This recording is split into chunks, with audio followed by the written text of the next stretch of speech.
Glad as always to have you with us. Glad we're starting off the work week with a little sunshine, but weather-wise, that's about all I am glad thereof.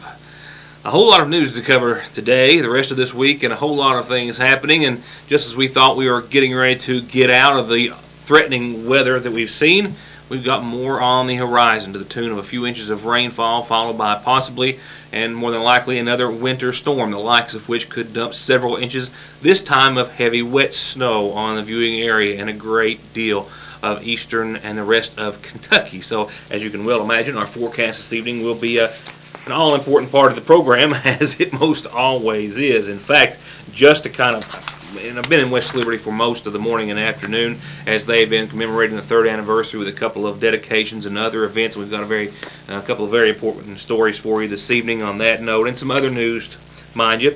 But as I've just come in, been in the editing room and got some things put together, I come to check the weather, and I already had gotten a little bit of a whisper as to what was headed our way. But at this time, as far as tonight, we've got a slight chance of some freezing rain and snow mixing with rain late tonight. Heavy rain and flooding is possible a little later on in the week. A winter storm watch already in effect from Wednesday afternoon through Thursday afternoon. I'll give you some, dare to use the word, highlights of that, and a flood watch in effect as well. So we've got a great deal to talk about weather-wise and a great deal of caution. And whenever you have a statewide tornado drill for Kentucky that has to be postponed for the weather, it's just not a good thing. But due to the potential flooding and the outlook for another round of winter weather to affect Kentucky Tuesday and Wednesday of this week, the statewide tornado drill has been rescheduled for 10:07 on Tuesday, March the 10th. Next Tuesday instead of tomorrow. That's just not a good sign any way you look at it. And of course, the weather is what has been, in one way or the other, the focal point today for a whole lot of folks. Not just the looming forecast, but also looking back 3 years to the day. And that's what I have done for much of the day. And that was travel to West Liberty, a dedication to be held there today at the Frederick Place apartment complex, as well as speaking with a member of the Methodist Church in West Liberty, a beautiful new structure which is just about to be dedicated in just a couple of weeks, weather permitting, mind you. We'll have those stories and some big news from the Montgomery County High School dance team as they traveled to state, and of course I along with them. We'll get to all of that in just a second. A few words from a few of our sponsors, and local headlines will begin right after this. There was a string of tornadoes that left behind 24 deaths, 6 in Morgan County, 2 in neighboring Johnson, 2 young men there. Hundreds were injured as a result. Hundreds of homes and businesses were destroyed or damaged and left behind after a swath of tornadoes. An EF3 here in Sagersville and Montgomery County. Today indeed marks the 3rd anniversary of the March 2nd, 2012 tornadoes. A somber day, obviously, for families who continue to mourn, as they always will, their loved ones lost.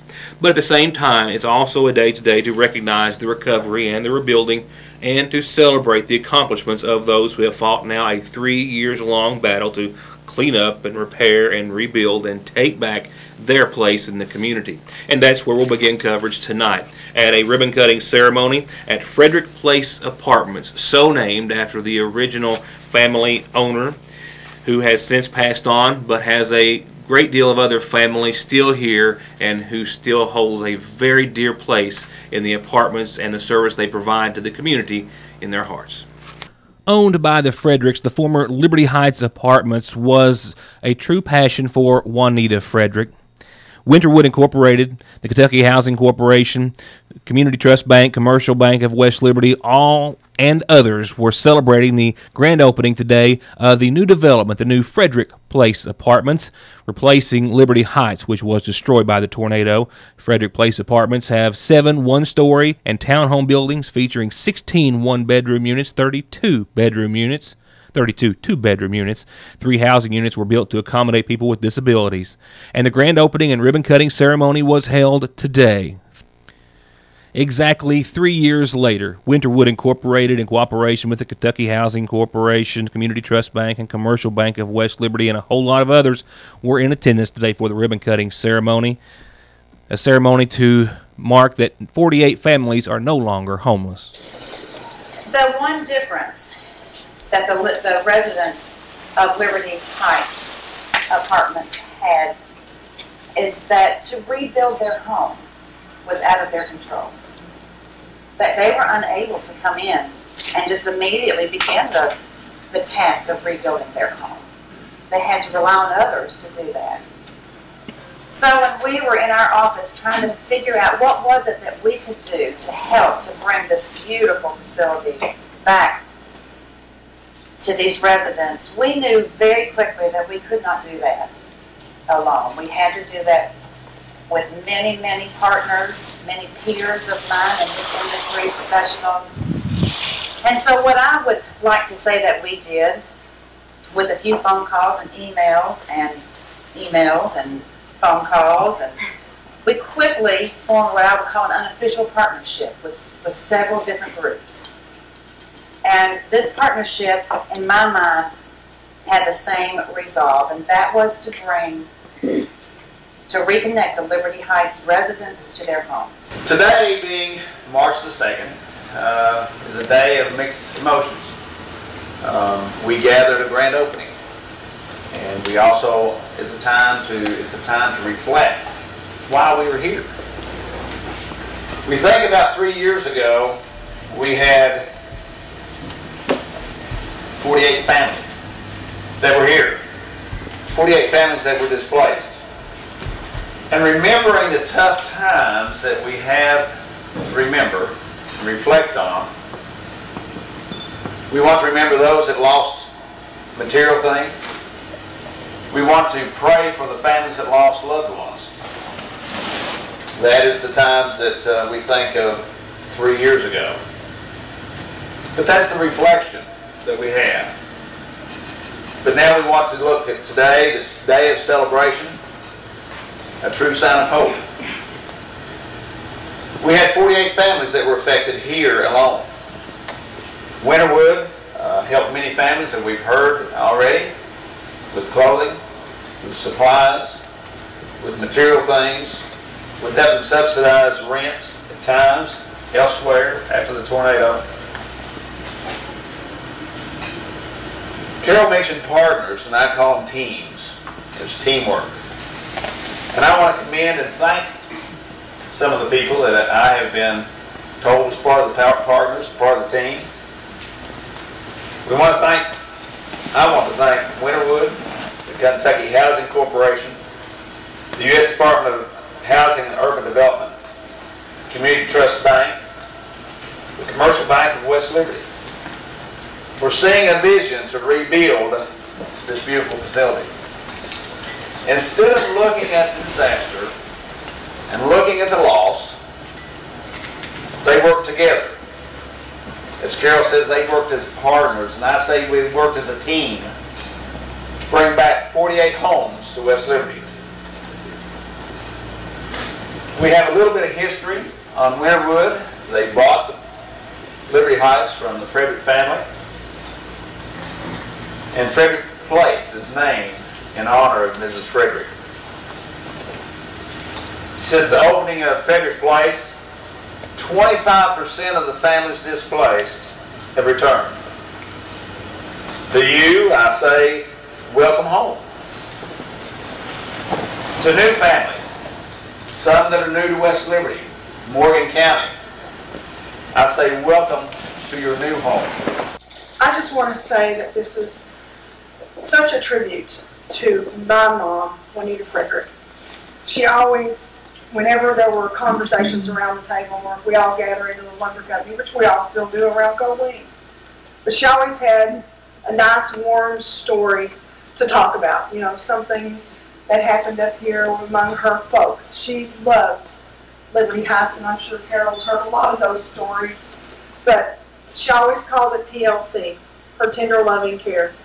And I can remember when this place was envisioned, as bad as I hate to admit it, decades ago, when it first was built. It was an awesome facility then, and it's an even more awesome facility today. And I want to thank Carol and her teams, her partners who put this back together for our people, because of those 48 families that lost their homes. I understand.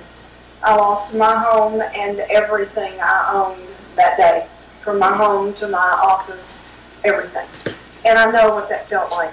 But she's right. You know, I had some control in putting that back together and making decisions. These 48 families were depending on someone like Carol. Well, I've got to tell you, my mom, when we owned this, managed it, and she became very ill with cancer. And she was talking about giving up the management, and she didn't even have to think about it. Carol Portia was who was going to manage Liberty Heights. She had all that confidence in Carol, and it's proven to be so, because it's through her dedication and her love for this area and these folks that this was put back together. So I just think we need a big hand for Carol, because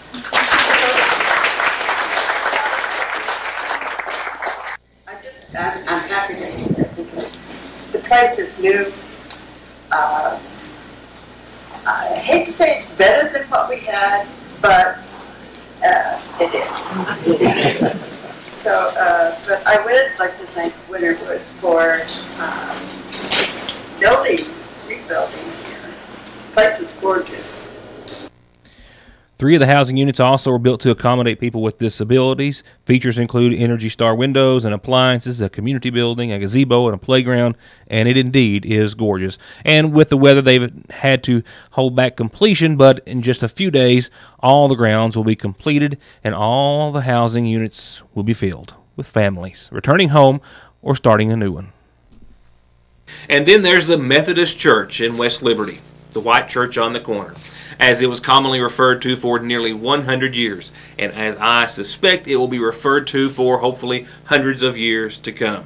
The Methodist Church in West Liberty is about to open its doors for service and its congregation and its community very soon. The structure, the original church, would have been 100 years old had it made it to the fall after the March tornado. But its steeple on that day ended up in the middle of the street. The building, like much of West Liberty, was destroyed, but great lengths have seen it rebuilt and replaced with a stunning structure that certainly pays homage to the original. We miss it terribly. It was part of us, and one of the members in the church grieved, a young member. She grew up in the church. She grieved and grieved and grieved over it. And a year ago, yesterday, we broke ground after we did a lot of research to determine exactly what we wanted, because you never really get to build a new church in life, you know. It's once in a lifetime thing. And we put our thoughts to paper, and we found a wonderful architect. And it's been a year and a day, and we're almost finished. And we hope to be in and dedicate the church on April the 11th. And around every corner, with every brick and every detail, you can see to which the great lengths they have gone to preserve the identity of the original structure built back in the early 1900s in this marvelous new facility. Brian Early is our architect, and all we had were pictures for him to see. He had been here before. He built the Wells building for Wells Ready Mix, and he knew West Liberty. But when you just drive through it, you just see things, you don't really remember them. So we had plenty of pictures of the church, and we said, you know, we want a white church on the corner that everybody recognizes, and we'd like to be as much like the old one as we could. Of course, we lost our beautiful windows, but we found someone that made copies exactly like them. And Brian took our pictures and our ideas, and we did a survey and said exactly what we want. And the first time he brought the picture to us, it was essentially this church without the front porch. And we added the front porch, we added a drive-through covered in the back that we never had before. And when you look at it now, all you can say is it's a 100-year modern version, more modern version of what we had right here on the corner. and it will be complete with 2 parts of the original church, the only 2 parts they could salvage.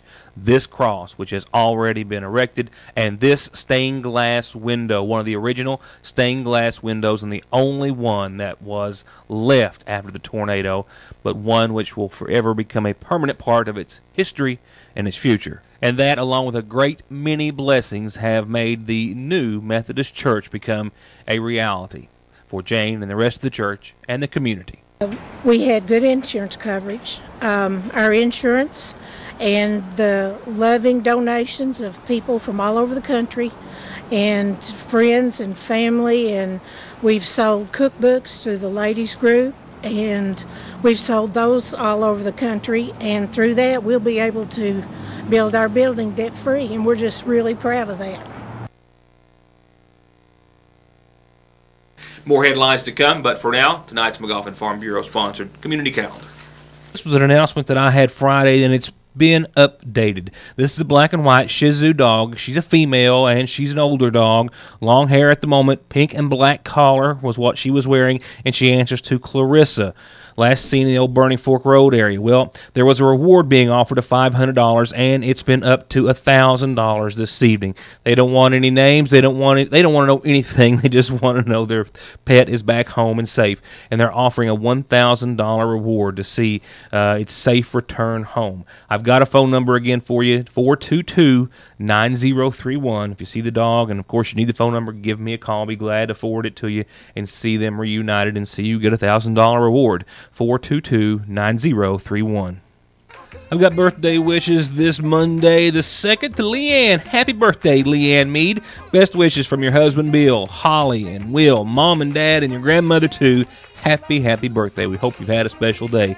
Birthday wishes also going out this Monday to a few other folks, including Grover Roark from your wife and kids. Happy birthday to you, Grover. And I also have an Elijah, and I believe it says Jaden Reed, Elijah Reed. I have a happy birthday wish going out to you as well. Love Mama, Mary, and Katrina. Happy birthday, Elijah Reed. A reminder that it's time to start planning a reunion. The 1972 graduating class is having a reunion meeting at the McGoffin County High School in the library. This meeting is this Wednesday at 6 o'clock in the library. All classmates of 72 are encouraged to attend. If you have any questions, call 791-2384 or 496-6073. McGoffin County's chapter of the DAV has got a monthly meeting coming up this Thursday, 6 p.m. All members urged to attend, and all veterans with any questions about the DAV or membership are encouraged to attend or call 272-0826. Your DAV Chapter 15 of McGoffin County has a monthly meeting this Thursday at 6 p.m. at the McGoffin County Community Center here in Sagersville. And last announcement this evening is just a quick reminder. It looks as though from the McGoffin County Extension Service, they're taking fruit and vegetable plant orders until the 20th. Grafting rootstock classes. There's another one this Wednesday at noon, all at the McGoffin County Extension Service. And the Sagersville Kiwanis Club is accepting nominations for Citizen and Group of the Year. If you have someone you would like to nominate for one or both, send it to Kiwanis, P.O. Box 62 in Sagersville. And if you've got a birthday, anniversary, or an announcement like these, send them to me.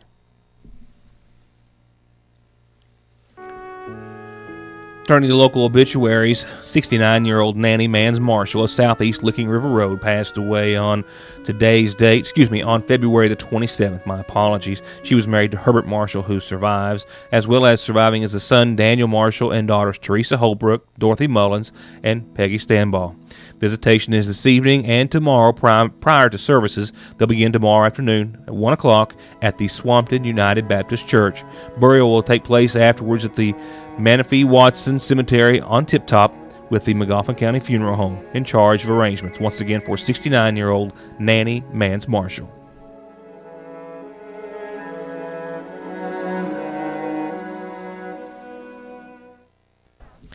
Well, in other headlines, I've got several. I've got some big news from the Kentucky, KDCO. We'll call it that, the state dance competition held in Frankfort this past weekend. The McGoffin County high school dance team, one of several teams competing. Big news there, I'll be glad to share, as a dad and as a reporter as well. I've also got a full day's worth of news for the next few days. That doesn't count the time we're going to have to put into your weather forecast, but a whole lot of other stories, as well as looking into, of course, the mine that we just learned was closing, the last active mine in Magoffin County that we learned about late Friday evening. I'm trying to find out just exactly not what it does directly to those families, but also the effect that it will have ultimately on the community as well for another serious hit of jobs lost. So we've got those stories. We've got some more already on the calendar, and then a lot of meetings which are going to be back rescheduled after being called off for snow. Possibly we'll have to wait and see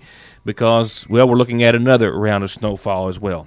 So for now, let me wrap it up with your forecast. We'll talk tonight about, yes, more snow, but some warmer air and rain ahead of that, and maybe a lot of it.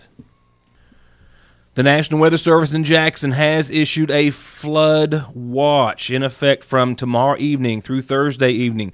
Right now we're talking about 2 to 3 inches of rain forecast to fall between tomorrow night and Thursday. Additionally, we've got some lingering snowpack that's really gone a little farther along than what we had hoped for. Well, not what we'd hoped for, but what was expected, let's say that. But we do have some flood advisories. We'll get to that in a second. Tonight, following today's daytime high of, I got 48 degrees today at the newsroom. It was nice out there. We'll fall back to 30 degrees tonight. We'll also have mostly cloudy skies, a 20% chance of some rain, snow, and freezing rain very, very late tonight and into your early morning Tuesday forecast. Now, keep in mind, Tuesday is when things warm up increasingly. 54 degrees, a high of 48. It's also when we start to see precipitation, and it's going to be in various forms. Rain, snow, freezing rain. We'll start off as rain, and then we'll see some mix at times in the evening, but we're still talking about temperatures holding well above the freezing mark. So this is not going to be the big winter maker. This is the wet maker. South-southeast winds, 5 to 20 mile per hour gusts on your Tuesday as well. That's another issue. But still, it is going to be the heavy rain, which is expected to be a part of this system, and with 1 to 3 inches, a good forecast for a lot of us. Going on into your Wednesday, that's going to be the flooding threat. We have that flood watch. It will be more than likely be a flood warning for some areas, the viewing area and others, but heavy rain continuing into your Wednesday. Temperatures still holding at 49 degrees, but Wednesday will see a big day of change as temperatures will plummet more than 30 degrees to 17 by Wednesday night. That precipitation will change over, I suspect, from rain, then to sleet in the middle, then to snow. The likelihood of some accumulating inches of snowfall, a good 4-inch total right now is a good bet, and potentially more is also in the forecast. And look at the Arctic push. That Arctic air is what's going to change everything from wet to white, and in between, 23 degrees on your Thursday, a low of 5, mostly cloudy skies, a 50% chance of snow on your Thursday as winter does indeed return. We'll round out the work week with 34 and 19. Things will clear up precipitation-wise, but we'll be left with a good old-fashioned winter mess, I'm afraid. Sunshine, clear skies, start to finish on your Friday. And then the weekend, which is ever so far away, well, we'll have a little bit of some more colder air. Nothing to the tune of what the Arctic push will be in here mid or late midweek, but indeed it will still be winter. And actually, well, I stand somewhat corrected. The latest update that I just got in has us upper 40s. I thought maybe the low 40-degree mark was where we were going to stand, but right now we're holding hopes that warm air will move us up to 47 degrees for Saturday. Sounds better than 40 or 41 in my book. Sunshine, and then more sunshine on Sunday, as then temperatures will certainly again climb up to the mid and upper 40s. But lows right around the 32-degree mark. No precipitation at that time because, well, we've had enough.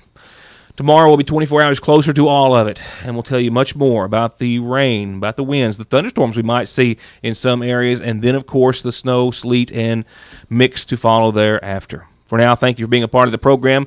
A whole lot to talk about next time. Join us then.